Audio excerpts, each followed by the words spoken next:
Always trust. We ask the question, what is needed in the world? Is that going to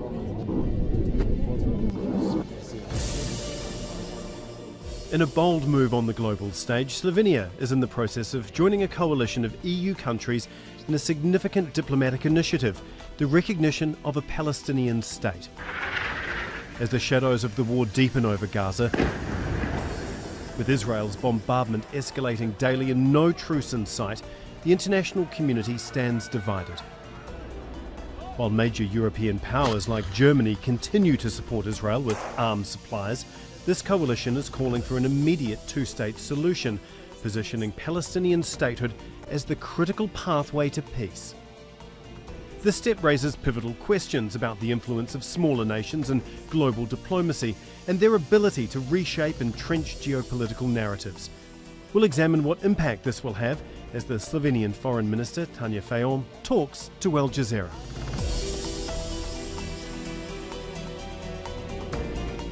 Tanja Fajon, Foreign Minister of Slovenia, thank you so much for talking to Al Jazeera. First of all, Slovenia has called for a ceasefire and for all the captives to be released in Gaza. Do you believe that Israel, after 7 months of this war, is breaking humanitarian law and committing war crimes in Gaza? I said it several times that what we are facing in Gaza with the highest death toll among civilian population in such a short time of war are violations of international humanitarian law, human rights law. And also the same goes and applies now to Rafah, where we see forced displacements of Palestinians, continuation and preparation of larger scale military operations. So all these are really reasons of concern. And Slovenia, as you said, we are a member of the Security Council in the period of 2 years of United Nations. And since the very beginning, we are calling international community, all the actors, to have an immediate ceasefire. And now, of course, I was recently a lot traveling in the region. I'm also telling to Israel, don't continue with the military operation, don't do it, because that will further escalate the situation in the region. And we are extremely concerned that what we see today, it's also the use of starvation for a weapon of war. And this is utterly unacceptable.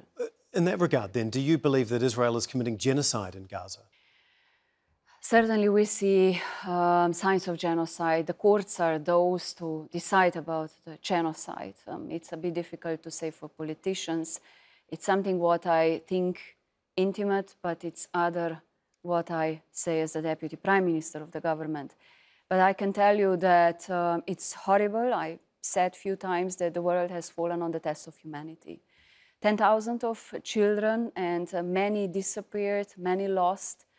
We don't know what will happen with this young generation and children in the future. And some say, you know, that 14, 15 years it will take time from today on, if the war ends, to just remove the rubble, not to think whether one can reconstruct, invest the all financial means that we speak about billiards, that people will have any decent conditions for living. You mentioned Rafah, which many people in the international community had said was a red line. What do you make of Israel's attempts to take over Rafah in this way, the way that they're seemingly creeping in step by step? I was a few days ago visiting Rafah, and that was some days already a border closure of Rafah. And it was horrible to see more than 2,000 trucks with the humanitarian assistance waiting. And not only that, there is a lot of items for urgent medical help, items of providing clean water, energy, what is crucial for life of people there. And they are either delayed or vetoed by Israel, and humanitarian assistance doesn't come through. So my message was borders has to be reopened. We have to actually manage better and more humanitarian aid and assistance for people. As I said before, what we speak now is a complete starvation of population there and civilians. Plenty of countries, including the United States, were adamant that the invasion of Rafah could not go ahead. This was a red line for them. And yet here we are, seemingly there are no consequences at this stage for Israel. Why do you think that is? It was a red light for everyone. And I was myself in Tel Aviv speaking recently with Israeli Minister Katz, and I was saying the same, don't do it. But I hadn't had a single indication or a positive sign that this would not be the case. The same goes with continuation of negotiations or an immediate ceasefire that is a permanent ceasefire, and also discussions, what a day after, how to make sure that Israelis and Palestinians can live side by side, two-state solution, that a lot of countries are committed to go that way. But there was no discussion whatsoever, and that is, of course, worrisome when you have on the other side a partner, a government that has one solemn goal, and this is to destroy Hamas. And I said it very clearly on the 7th of October, when these brutal terrorist attacks by Hamas happened in Israel, killings of civilians, raping of women, it's unacceptable. Every terror and killings of civilians is unacceptable. But looking at the number of death toll now, speaking about 35,000 civilians among many children, and operation with forced displacement that is also a violation of international law. And there we will speak about accountability and international courts for sure one day, and we will insist on that. It's actually really, it's a horrible. But for the people of Palestine, they need that accountability right now, don't they? Because they don't have years to wait. They're being killed on a daily basis as we speak. They don't have, and you know, I am in the last week speaking a lot with counterparts in the region, and I have to say with my at least counterparts in the Arab world, they recognize the role of Slovenia. They're very grateful because since very beginning, as I said, we were also co-author of the resolution for a ceasefire that was first adopted in the Security Council. Then in the Security Council, we voted for a recognition of Palestine in United Nations. The same, we supported additional rights to Palestinians in General Assembly. So we are doing all steps to be really consistent. But now I think we know who has the leverage in Israel, who has to do really utmost. And I would say it's time more than ever now to really act. The time has already, you know, gone much too far, and people will not have life back. President Biden said that United States weapons have been used to kill civilians in Gaza. It was the first acknowledgement of that since the war began. Do you believe that the US is complicit here? Difficult see or comment. Most probably I don't even have all the necessary information, because in diplomacy, a lot of diplomacy is also away from eyes. But what I see is not enough. It's definitely not enough. And this is why in quite some societies you see certain pressure on authorities. It's growing. You see protests also in our faculties in the city about that we are watching genocide, that we are watching killings of innocent civilians. Gaza will disappear. We see brutal violence of settlers in West Bank, that it's growing. We see additional plans of Israeli government for illegal settlings. So all this, it's also in the absence, obviously, of a strong international community for at least those countries that has certain leverage. You said that the US hasn't done enough. What should they be doing? I mean, I also speak with Secretary Blinken, and I know he is really often in the region. And there are certainly big efforts to have continuation of negotiations in Cairo. I think this is extremely important, that these negotiations resume. And they resume in a way that there is a ceasefire sooner rather than later, and also a release of hostages. This would be an important step. At the same time, I think what we need to do is to support or reform Palestinian authorities in Ramallah to be able one day also to control Gaza. Slovenia decided to launch the procedures for the recognition of Palestine.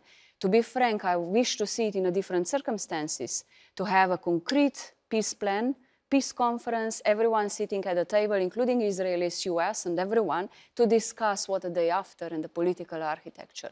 It's not happening. So in the absence of that, we decided we have a moral duty, at least a symbolic duty, to give a hope to Palestinians with this further step on recognition. And I do hope other countries will follow us, because a lot of countries are saying today, yes, we support two-state solution, but when, how, under which conditions? Like you say, a lot of people want a peace plan for all of the parties to sit around a table and finally find a lasting solution to what is going on. That's simply not going to happen at this point in time, though, is it? And what do you think can actually be done rather than Blinken having another visit to the region, which we've seen hasn't worked in the past to get a ceasefire done? So what needs to change now? Just follow, it's our own common responsibility, the international law and the human rights law. Nothing is above that. And once we all respect and commit to it, then we are in a better shape and a condition also to truly work on a ceasefire and on a two-state solution without having all sorts of, different historic background calculations or pressures. It is difficult. I know it's not a conflict from the 7th of October. It's much lasting, longer conflict that we also have to be aware, and it requires certainly every effort also in the region to contribute to peace initiative plan to truly work. Slovenia... So I wanted to say it's not only about now Americans or Europeans, but the joint effort. On that joint effort, you've joined Spain, Ireland and Malta, announcing that you're ready to recognise Palestine. Why? Why is it important to Slovenia? So far, we are still waiting other countries to see, but there is a serious initiative on the table of few like-minded countries. I don't want to speak, but certainly Spain, Ireland are in the first boat together with Slovenia. There will follow others. As we've seen now, we came to a number 145, I think, with Vatican together to recognize. So it's a significant number. And also the vote that took place in General Assembly recently that gave additional rights to Palestinians was with a quite big majority. So I do expect that what we did in Slovenia is, yes, we launched the procedures. In our case, there is still a national parliament that will have to take a final step, hopefully in a month's time. But we also want to create the pressure, on one hand, for the negotiations to continue, for a ceasefire in the region and for a release of hostages, but also to see an additional efforts of Palestinian authorities to really be capable of having distrust among the population and control over. We speak about Gaza, West Bank, East Jerusalem, if you look at the borders of 67. For such a relatively small country to speak up so loudly is rather unusual. Why are you making a stand? But maybe this is exactly the reason also. To be a small country, you can do quite a change. And we don't have big burdens, one can say, from the past, but we can bring different positions together exactly for that reason, if we stand on the side of international law and UN Charter, and we are trying to do so. So at least what I'm, some say Europeans or Westerns have double standards, and we are reacting differently on the war in Middle East and differently on the Russian aggression in Ukraine. No, we don't. What is our policy is policy for peace. Obviously, a part of all of this, what is happening in Gaza and in Israel, is freedom of the press. Al Jazeera has recently been banned from operating in Israel. What did you make of that decision? And what does it say about Israel's democracy at this point? I strongly condemned it, even more because I used to be a journalist myself, and I know how important is freedom of the press, especially when it comes to the traumatic or violence or war situations where media play a crucial role. There is a very concerning data. In Gaza, we've seen deaths of more than 100 journalists, and closing down Al Jazeera in Israel is something that is unacceptable. It speaks a lot about democracy in the country, and I think that there is a joint effort that as Slovenia is also calling with a letter, I think, with one of the journalists, a worldwide organization, to really reopen Al Jazeera, because it's so important that also people get credible information, balanced information from the region. What is actually the role of the media? Do you think that that has made a huge difference, that there are people with phones, everyone has got a phone nowadays, and we're seeing in real time what is happening in Gaza, and that goes out around the world in real time? Do you think that has fueled some of the backlash against what Israel is doing, and how significant do you think that that has been here? I am certain that has positive and negative sides because, yes, we get images. I get images from people daily, and you can judge images yourself. But there's also certainly some disinformation ongoing with different interpretations. Everyone can write everything. So it's also a confusion of information that are, has to be checked. For that, we also need professional journalism. So my desire is always that I come in the region and I can speak with interlocutors here because they well know the situation, they have different contacts, and it's so important for all of us, especially working in diplomacy, to listen to each other, not only listen, also to hear each other, and then also to try to find certain compromises. Well, you've been to Israel. As you say, you've spoken to your counterpart there. Do you feel like you have been heard? Did they listen to you?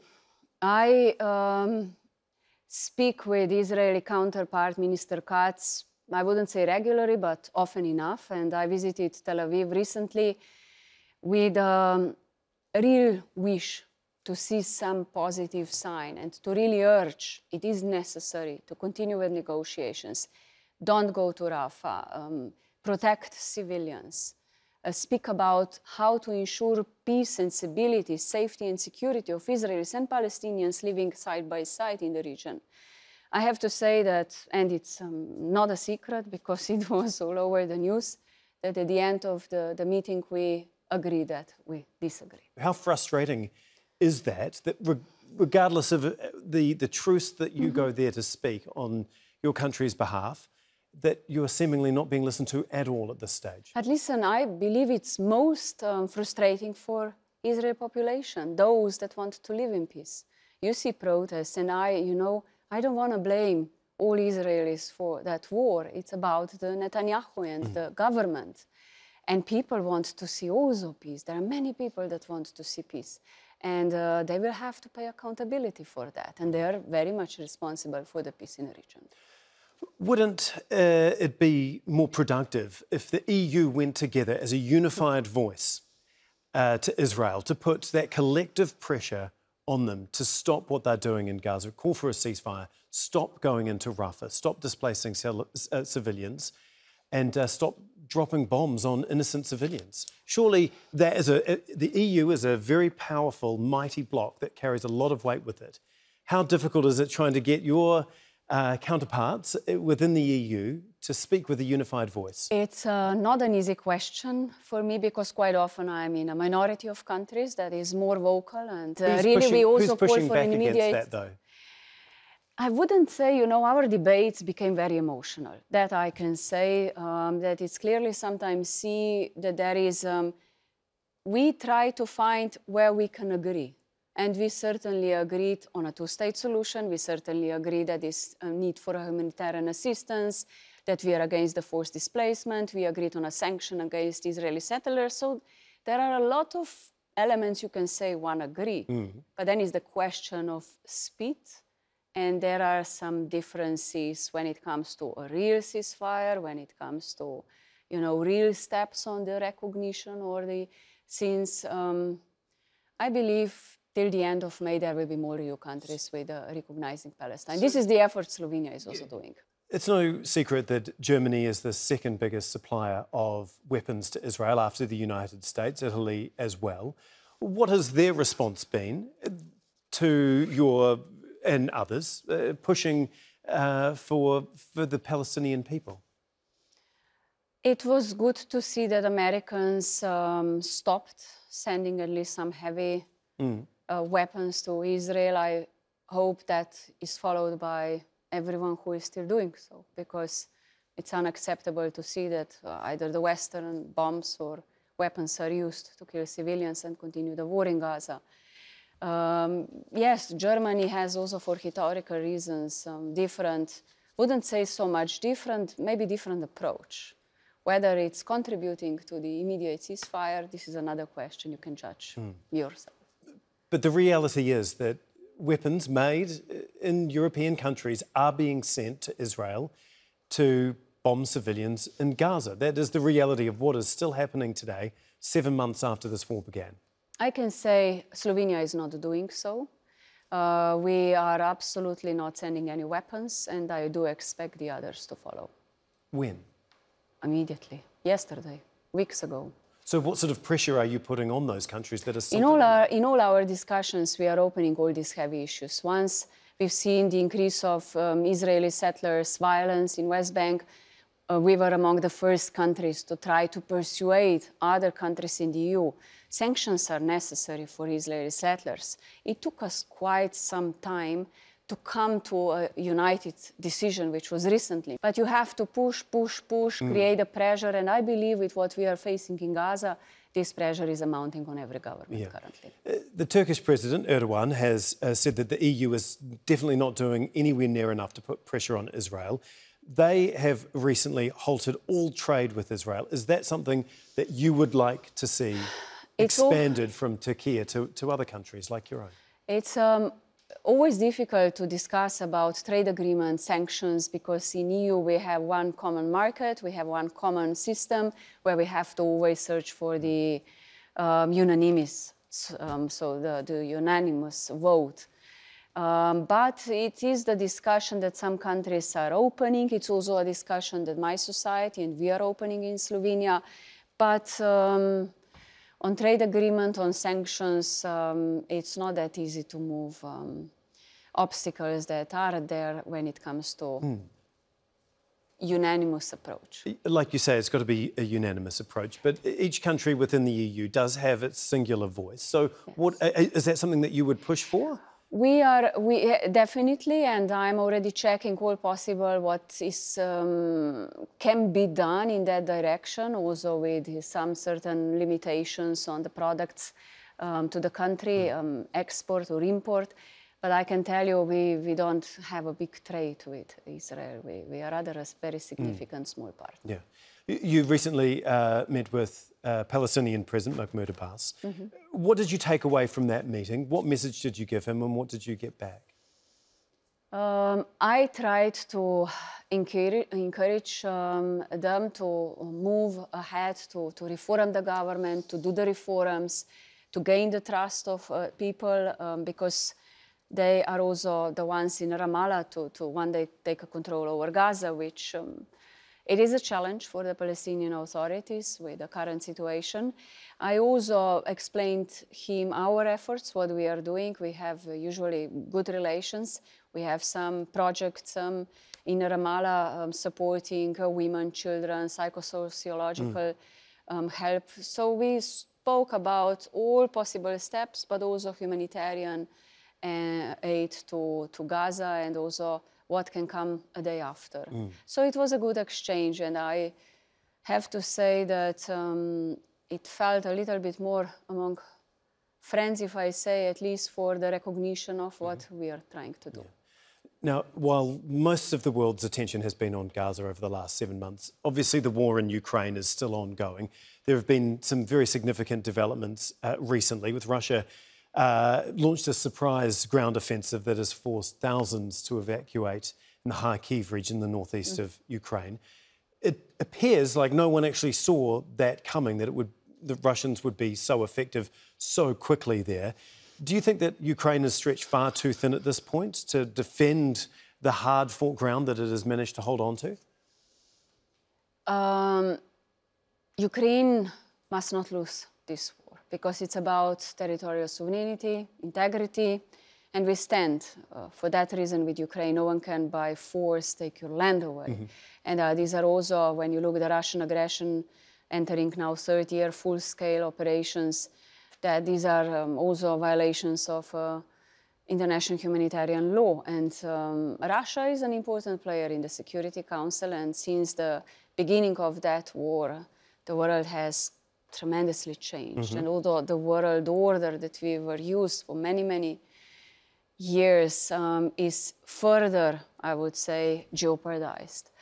So it's very difficult to find a consensus. The war is ongoing. One can feel that Ukrainians are in a big challenge.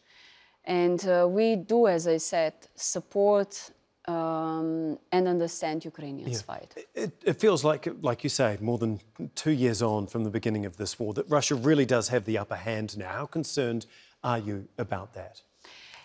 It does feel so. That is why I urge to have true peace initiatives on the table, and both sides are at the table. There are no conditions and no willingness or readiness for that. I always supported all the peace initiatives that were there. And currently also the Swiss initiative to call for a peace conference in Geneva, end of June. To make it truly successful, we need a broader support. We need the support of Global South, Brazil, other big partners, and also, at the end of the day, Russia has to be at the table. Yeah, many have argued that if you don't stop Putin from taking Ukraine or parts of Ukraine, then it's just going to encourage him to invade other countries potentially. Do you believe that? Did we 3 years ago believe that the war will really start? I don't think that anyone has a clear answer on that. Yeah, because there's been many analysts that have said that that has been the excuse for many Western countries calling for more aid to go to Ukraine, that if we don't stop Putin in Ukraine, then he's just going to be able to do whatever he wants. But they've pushed back on that narrative and said that that isn't the case at all, that he doesn't have the military capability to go and take on another country at this point in time.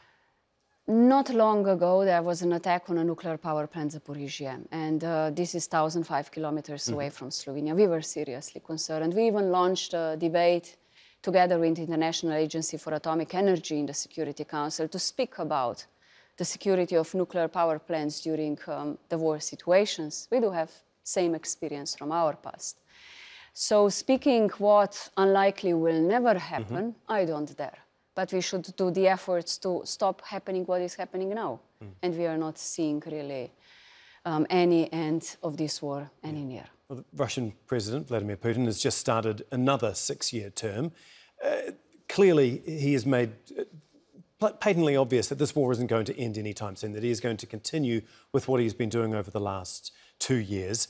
What do you think that Russia's long-term goal is here? How is there a way out of the end of this war? They have occupied illegal territories. They had elections on illegal territories. Certainly, one can agree that illegal territories, they will not never be willing to remove their forces from there. But they should.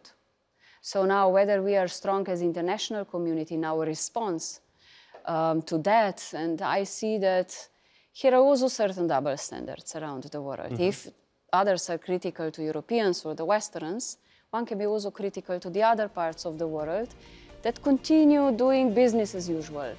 And it's not business as usual. Slovenian Foreign Minister Tanja Fajon, thank you so much for talking to Al Jazeera. Thank you for inviting me.